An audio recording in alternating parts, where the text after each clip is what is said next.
Hi, we continue with the firm structure in part 2, where we still in the chapter 5.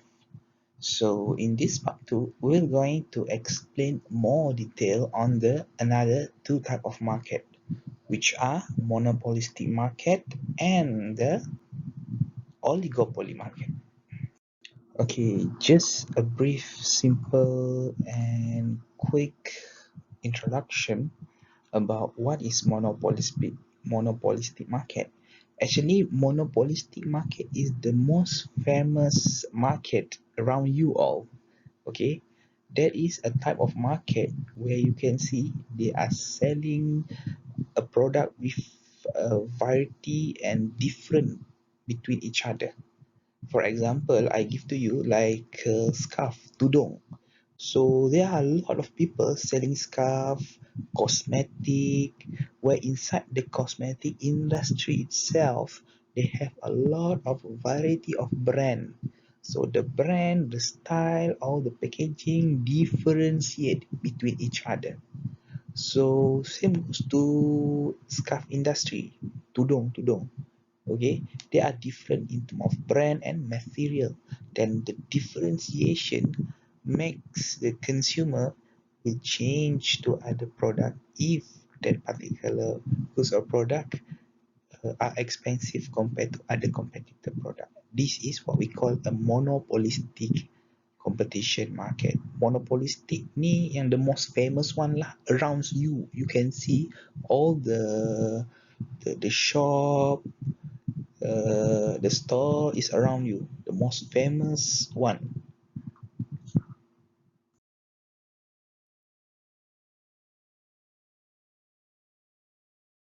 So how monopolistic market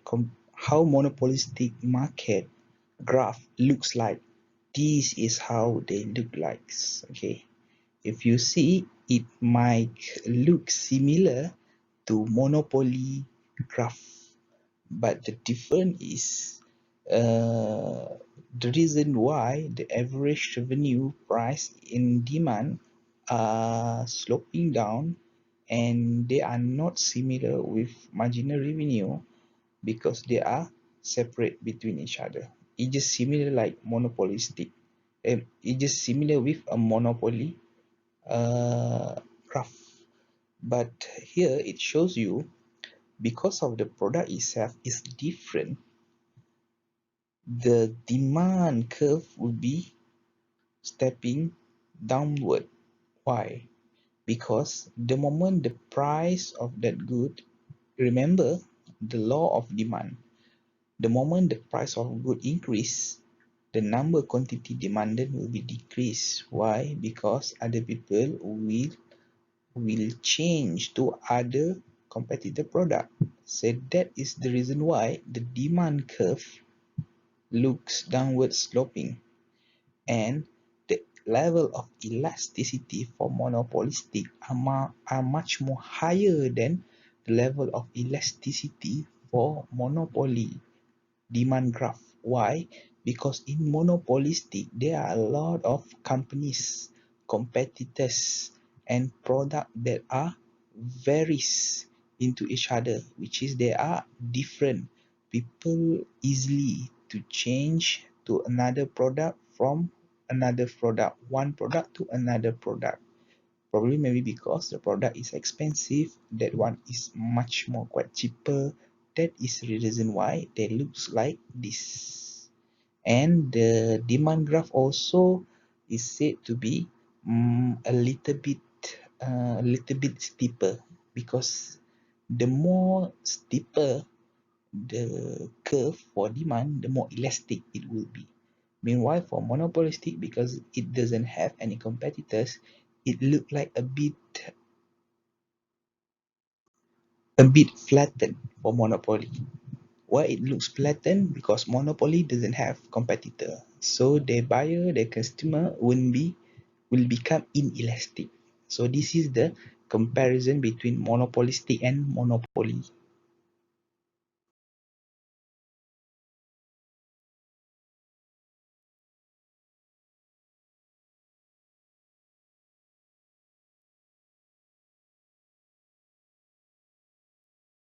Okay, you guys, how about monopolistic profit maximization in the short run? As you can see on the previous table, it tells you that in the short run, monopolistic market will be going to achieve economic profit, break even, and economic loss. How about the long run profit maximization? So usually monopolistic market will having a breakdown normal economic profit in the long run. So right now we are going to discuss about the short run profit maximization. So the situation is also the same as monopoly market. When in the short run, when they earn economic profit, which is they are making profit, so the total revenue over here, so this is the total revenue. So the total revenue are more higher than total costs. How to find the total cost? You see the average total cost curve around here, crossing this line. Okay, whenever it crossing this line, the total cost will be like here. This is the total cost. All right, this is the total cost. It shows that revenue are much more higher than costs. Thus, it will create profits over here, right? As break even profit maximization, where there are no such thing as profits and losses. The amount of revenue earned by the company is similar with the amount of costs incurred by the company. So if you can see here, this is the amount of revenue, okay, earned by the company. How about the costs? According to the average total cost curve crossing to this part, it's similar. There is no profit and no losses. So the third condition for short run profit maximization in monopolistic market is economic loss. Economic loss means that they are having loss, they are not making profit, right? Mereka makin rugi. So how it happened? Same like the monopoly and the perfect competition market also lah, where the amount of costs are much more higher than their revenue. Okay, this is the amount of revenue from P to here, to here, and to here. This is the amount of revenue. It shows that the amount of costs based on the average total costs curve over here. From here, the amount of cost itself are much more bigger than revenue. You see here. So the difference between cost and revenue, it create an additional cost which revenue cannot cover. But after day, it incurred a losses. They are not making profit. So this is the long run where at the end of the day, in monopolistic profit maximization also we're going to achieve break even condition where there is no profit and loss. Why? Because if they profitable in the short run, a new firm will going into this market, so it will move the supply curve to the right, so it will make the price going to decrease, so it less the profitability of the market. So that's why from profitable market it become break even. When if the original condition of the monopolistic market is at the economic losses, where they're having a losses, a lot of firm will going out for the market, where it will move the supply curve to the left side, where it will increase back the price of that good in monopolistic. So it will recover or improve back the amount of revenue earned by the company, where from having a loss, at least they achieve break even condition, where the amount of revenue equal with amount of courses. Okay, some quick explanation and introduction about oligopoly market. So what is oligopoly market is all about? Okay, mostly oligopoly is much more famous with the characteristic where it consists of a few number of firms but not an ordinary firm. They are a big firm. Even though they are small in numbers, but every firm is a big corporation, a big company, a gigantic multinational company, GLC company, which they are dominator on certain several countries market lah.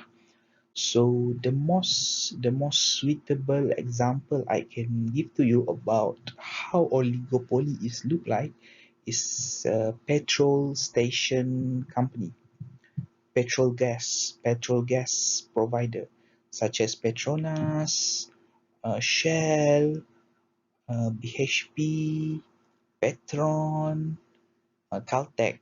Okay, why? Because they have mutual interdependent, mostly when it comes to deciding the price of the product.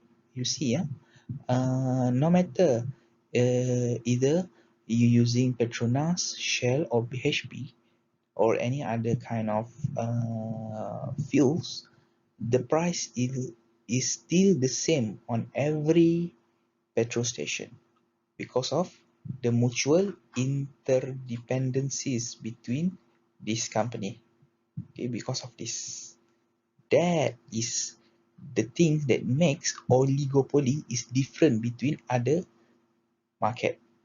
Okay, because of this mutual interdependent between each firm, they decide the price together. They are not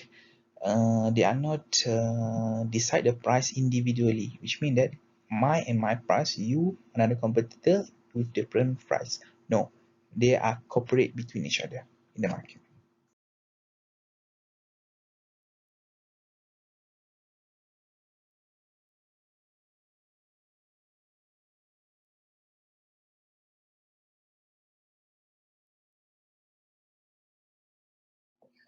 Okay, in oligopoly, how they decide their price is based on three methods or three ways, which are through Kinket demand, cartel, and price leadership. So here we're going to discuss about Kinket demand. What is mean by Kinket demand? So this is how Kinket demands looks like. Okay, the demand curve itself have a little bit bend over here. Supposed to be demand straight line sloping downward, but they have a bit bending around here. Why? Because first rule is the assumption. Have you remember that on the characteristic of oligopoly market, the price is based on the price decided in the market is based on the assumption from the other rival firm in oligopoly, where if the price increase from P here, this is the equilibrium price. When the price increase, other firm in the oligopoly market would not increase the price as the increasing price of one firm. Why? Because when the firm increasing their price upper than the equilibrium price, other rival competitor firm price will be much more cheaper, and because of that, customer and buyer will tend to buy to other rival firm goods and product. That is the reason why rival didn't follow the increasing price of good and product in oligopoly. And because of that, the price above the this equilibrium price is considered as elastic demand. Why? The moment the firm increase their price from here to upper, demand will become elastic because all people will run away going to buy the goods from other rival or competitor firm which is are more cheaper than the firm who increase their price. So that's why in the upper equilibrium it become elastic. So when it become elastic, the demand curve look a bit flat.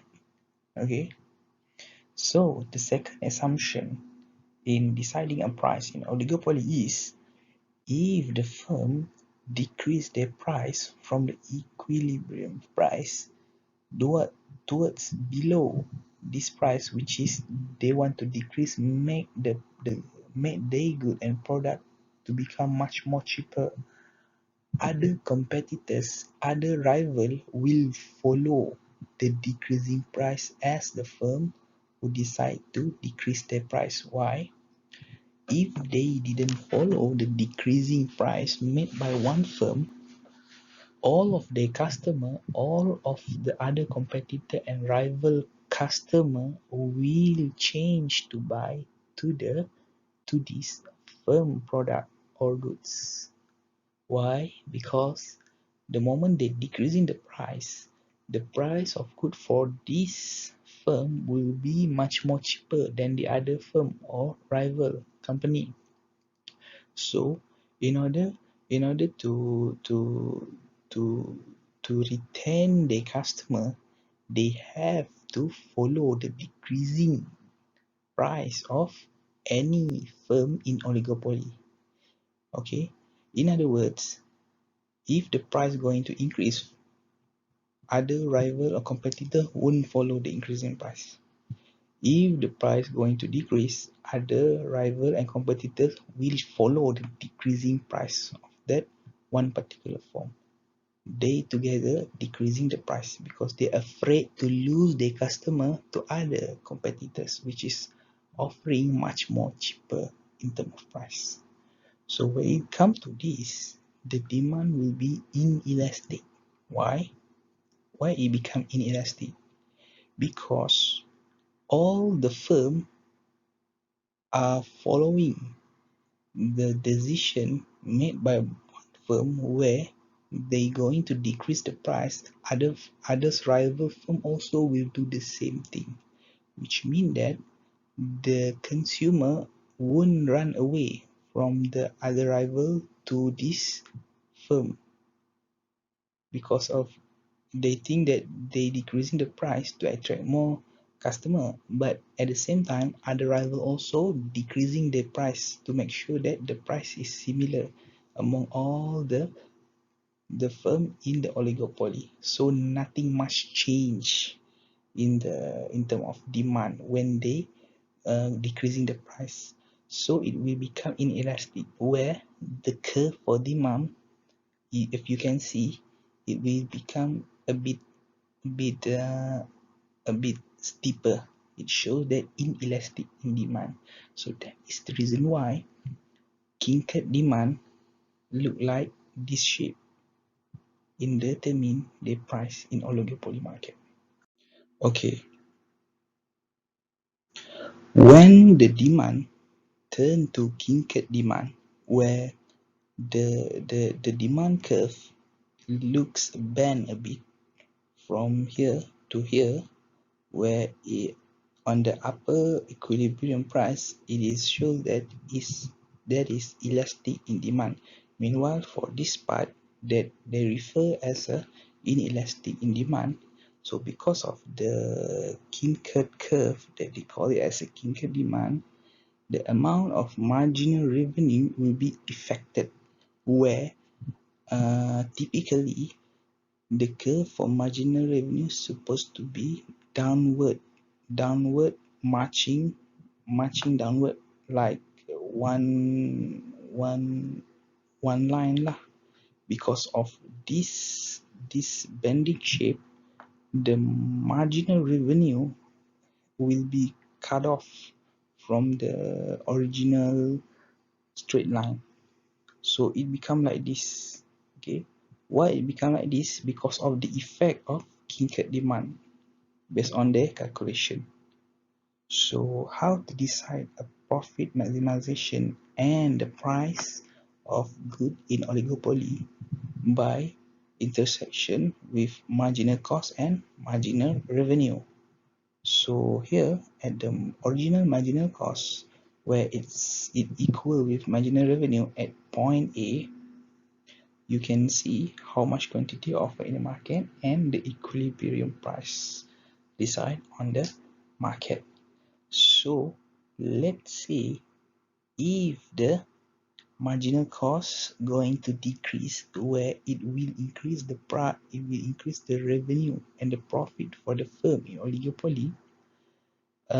Supposed to be if the marginal cost from MC1 change to MC2, which means that the costs are getting lesser, so the revenue are getting bigger and it will increase the price. The supposed to be, if the marginal revenue are not changed, the price supposed to be decreased. Okay, the price supposed to be decreased and the quantity offered in the market supposed to be increased. Price decrease, quantity increase because of marginal cost already lesser. But in this condition where kinker demand makes the marginal revenue being cut off from one straight line, any lesser marginal cost won't affect the price, because the line between A and B itself will keep the quantity supply in the market at Q. This the same quantity offer and the same price. Okay, which means that the firm don't need to lower down their price. The firm able to maintain the price in order to get more profit due to the lesser marginal cost. That is the benefit and privilege by having this kinker demand in the market.